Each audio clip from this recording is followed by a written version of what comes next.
Yeah, I mean, you can't coach confidence. I mean, all we can do right now is just get back to basics. You know, simplify things, get back to basics, our fundamentals, and get these guys, feeling good about themselves as much as we can. Because right now, I think the biggest thing is that breaks come in at a good time for us. But we want to have some success this weekend. But we got to focus on how we play, probably more importantly than winning a game. We have to play better, and I think that constitutes every aspect of our game. When you were talking about getting back to the basics and stuff like that, so how do you think they've responded? Well, so far so good. I mean, this group's been, has been pretty positive. I mean, I haven't had any issues. I mean, it would be real easy for them to, start complaining or pointing fingers or whatever. But they haven't done that. At least from my perspective. I mean, I don't know what's going on when I'm not around, but I haven't seen it. And that's a positive. That means that we have a chance to shake loose of this. And I think that right now it's going to be more about us, just pecking away and trying to start doing things the right way. Another good hockey team that you're coming up against. Talk a little bit about Penn State, what they do in relationship to the last two teams that you've played. Well, they're not a whole lot different than Boston College. I mean, they have a lot of skill and speed, and they apply a lot of pressure. They're very similar to Boston College in a lot of ways. And they're another veteran team too, because BC's was a veteran team as far as classes go. Having a lot of seniors, especially on the blue line. But this group they've got a group that they've had together here for 3 solid years that have been the same group. They haven't lost much, and they just go, and they put a lot of pressure on you with whether it's defensive pressure or forecheck and back pressure or it's offensively, leaving the zone and flying guys and getting people in behind you, and they apply a lot of pressure. So it's just a matter of for trying to. When I say simplify our game, is not put ourselves in a position where that becomes a factor. Because a lot of what's happening right now is we're making mistakes that lead to the opponent's success. So.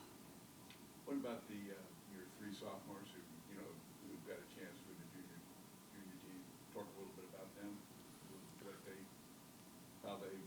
Well, it's 2 sophomores and a freshman. Excuse me, I'm sorry. But I think that all 3 of them, they've had pretty good first halves. I mean,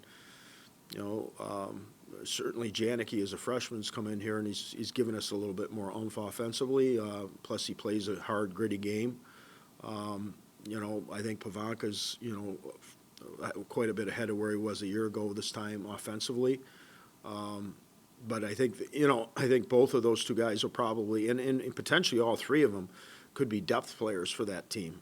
Guys that may start as being lower in the lineup, and if things don't work out, they're going to outwork people and possibly move up the lineup. The same thing would apply to Spencer, on defense, because they got a lot of skill and talent on that team. And knowing Scott Sandlin like I do, I mean, he's probably looking for guys like the grittier guys that that can play in their own end and play penalty kill or whatever. And I'm sure he's taken guys because, I know he even said that to me when I talked to him about our guys, is that he wants guys that can react in a short-term situation, structurally know what to do, they're disciplined in how they play the game. Coach, you mentioned getting back to the basics and with the break coming ahead here. Is there, you think, rather maybe extra pressure on the guys to end this year on a positive note going into that break, going into the new year? Well, I would hope so. I mean, like all the timing of everything that's happened here is just like incredible.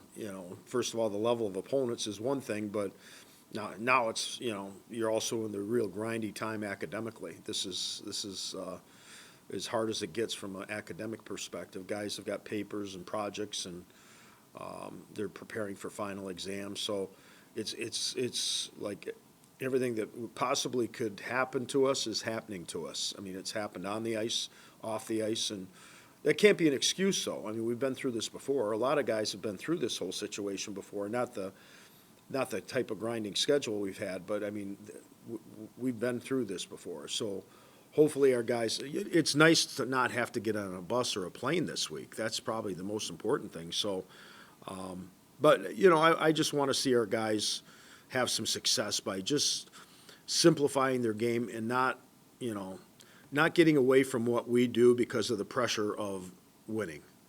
We've got to just stay focused on the first shift of the first period and take it period by period or shift by shift, because I think right now we're trying so hard that it's working the other way. With all that being said, do you think the new year will maybe bring a breath of fresh air a little bit to what you think? Yeah, I mean, I certainly don't want to bypass playing Friday night, but, you know, I think the break is probably the best thing for Cale. I think it's the best thing for a number of our guys that haven't maybe scored as much as they thought they were going to. You know, so many guys got off to great starts, and then all of a sudden, boom, you know, here we are a month in, and some guys haven't scored in a while. So, and that you know, just like with goaltenders, I mean, confidence is everything, and you know, we can get our confidence back, but it's not going to happen in one night. You know, it's going to take a period of time for guys to start building back up. How's your health? How's the health? For the most part, pretty good. We got normal dings and, you know, bruises and that, but for the most part, we're okay.